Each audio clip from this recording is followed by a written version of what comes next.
देखिए, बड़ा ही अप्रत्याशित है और ये जो जमीनी हकीकत थी उससे बड़ा इतर नजर आ रहा है, क्योंकि ये मानना बड़ा मुश्किल है कि बटेंगे तो कटेंगे, पाकिस्तान में झंडा फहराया जाएगा, 50 खोखे, एवरीथिंग ओके। जिस तरह से उत्तर प्रदेश से लेके महाराष्ट्र तक तमंचे के दम पर या नोटों के दम पर लोकतंत्र का चीरहरण करने की कोशिश की गई, जिस रेवड़ी कल्चर को के खिलाफ नरेंद्र मोदी जी बड़ा मुखर होकर बोलते थे, वो चलाया गया।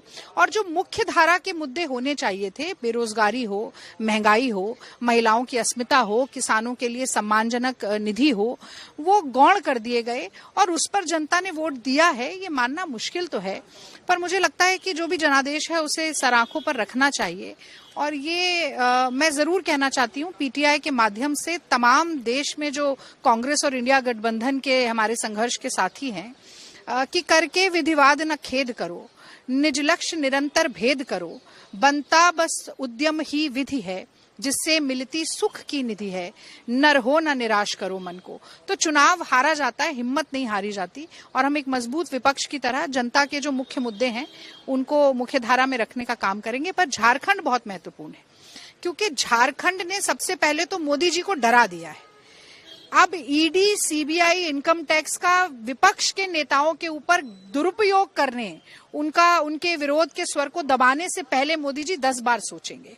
क्योंकि जिस तरीके से शोषण और प्रताड़ना की गई एक आदिवासी मुख्यमंत्री की, तो आदिवासी अस्मिता का प्रश्न बहुत प्रबल हो गया।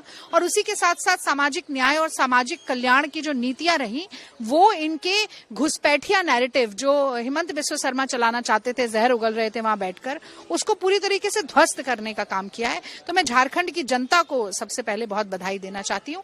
और एक और बिंदु, मुझे लगता है कि ज्यादातर जगह पर शिवराज सिंह मामा बन जाते हैं, देवेंद्र फडणवीस भाऊ बन गए, और बरसाती मेंढक की तरह बहन को लाडली सिर्फ तब बनाया जब चुनाव आया, लेकिन बहन को कुछ फायदा पहुंचा या ये लाडली बहन योजना से। तो मुझे लगता है कि एक भ्रम में जरूर रखा गया कुछ समय के लिए। मध्य प्रदेश में जैसे 400 रुपए के सिलेंडर की बात हुई, वो मिला नहीं, पर उसके बावजूद आज महिलाएं इतनी सजग हो रही हैं, उनको लग रहा है कि अगर उनके हक की कोई बात करेगा, उनके अधिकार की कोई बात करेगा, तो वो एक वोट बैंक की शक्ल में तब्दील होकर उस राजनीतिक दल के लिए वोट दे रही हैं।